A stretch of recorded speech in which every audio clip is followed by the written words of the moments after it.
皆さんこんにちは、アンディです。今日はオープン AI が2026年5月21日に東京で日本政府とメガバンク産業に限定して提供すると発表したサイバーセキュリティ専用の生成 AI モデル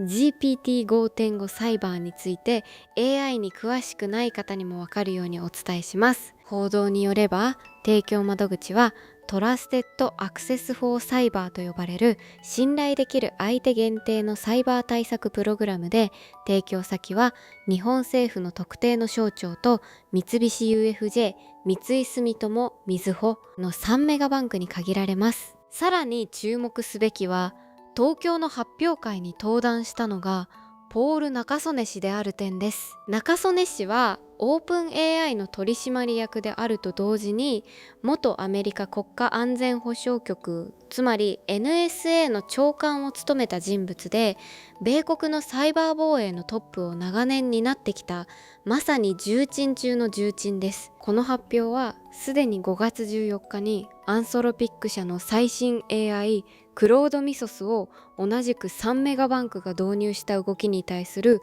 オープン AI 側の対抗策と位置づけられており、米国の AI 二強による日本政府と金融基盤の囲い込み競争がいよいよ表面化したとして国内で議論が過熱しています。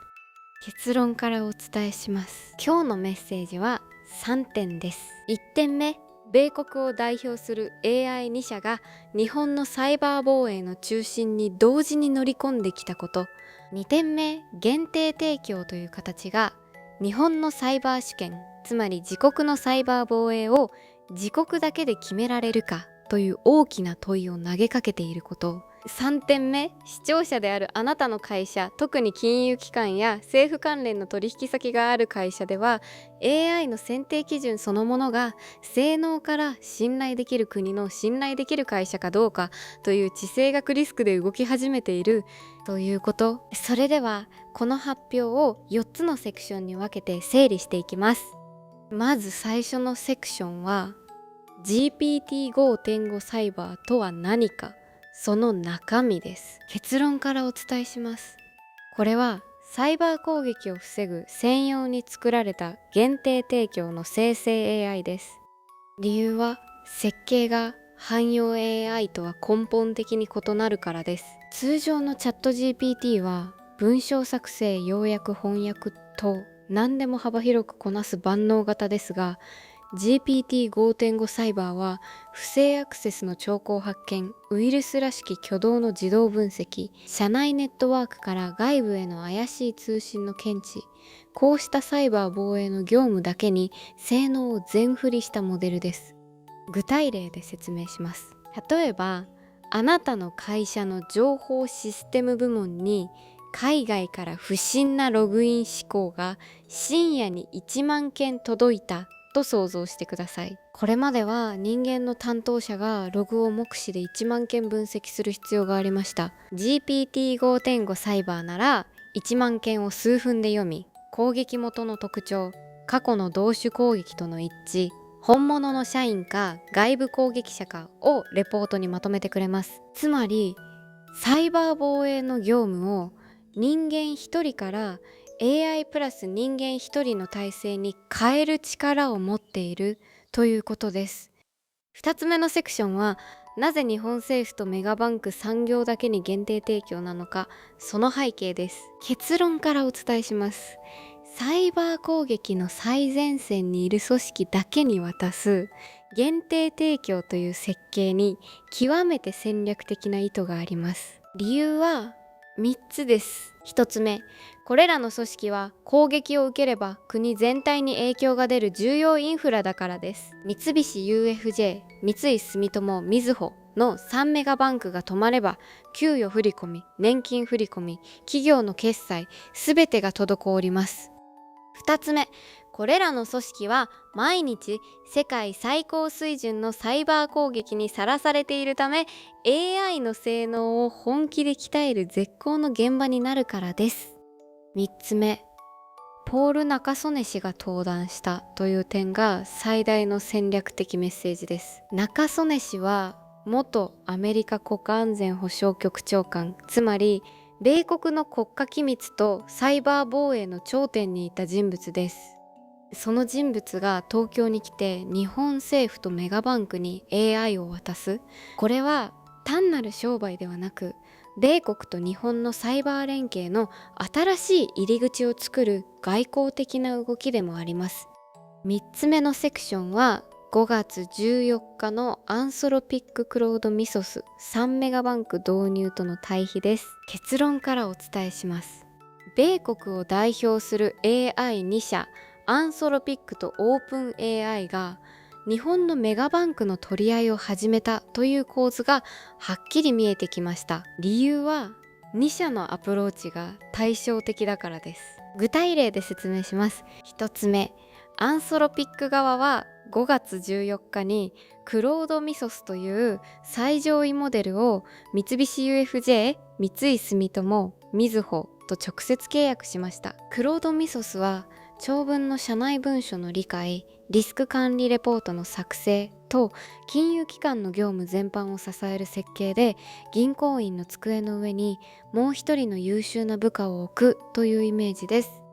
2つ目、オープン AI 側はこれに対し5月21日に GPT5.5 サイバーというサイバー専用モデルを同じ3メガバンクに提供することを発表しました。こちらは銀行の業務そのものではなく、その業務を守る盾というイメージです。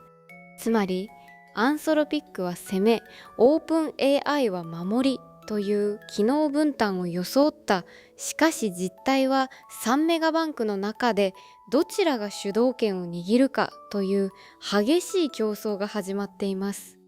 4つ目のセクションは、視聴者であるあなたの仕事、特に金融機関、政府関連の取引先がある会社の管理職にどう聞くのかです。結論からお伝えします。AI の選定基準が性能と価格から信頼できる国の信頼できる会社かという地政学リスクへと急速に切り替わっています。理由は3つあります。1つ目、銀行業界の上司や政府関連の取引先からは、これからはこの AI はどこの国の会社が作っているのか、データはどこの国に置かれるのかを必ず聞かれます。アンソロピックもオープン AI も米国企業ですが、社内ルールで米国系 AI しか使えないという会社がこれから一気に増えます。2つ目、サイバー防衛はこれまでは情報システム部門の領域でしたが、今後は経営層の判断事項に格上げされます。 GPT5.5 サイバークラスのモデルを使うかどうかは、年間の契約予算、データ取扱いの社内規定、外部委託先の見直しと会社全体の方針に直結します。3つ目、視聴者であるあなたが上司に説明する場面では、今米国を代表する AI2 強が日本のメガバンクを取り合っており、その中心はサイバー防衛と業務支援の2つ。私たちの会社も半年以内にどちらかを選ぶ判断が来ますと伝えてください。これは立派な経営判断の前ばたきの会話になります。ここまでの整理をまとめます。オープン AI が2026年5月21日、東京でサイバー専用 AI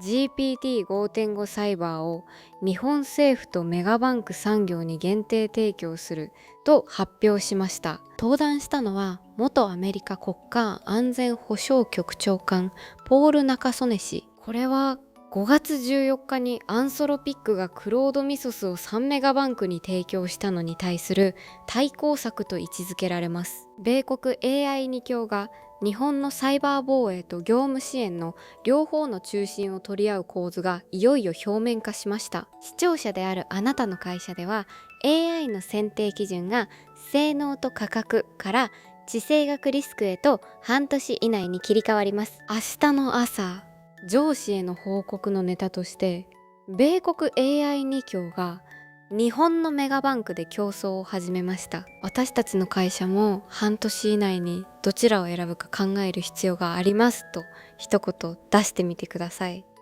今日のニュースでこれは気になると思ったトピックがあればぜひコメント欄で教えてください。皆さんの関心が高いテーマは次の動画で深掘りしていきます。チャンネル登録と通知ベルをオンにしていただければ毎日の AI ニュースを見逃さずチェックできますよ。それではまた次の動画で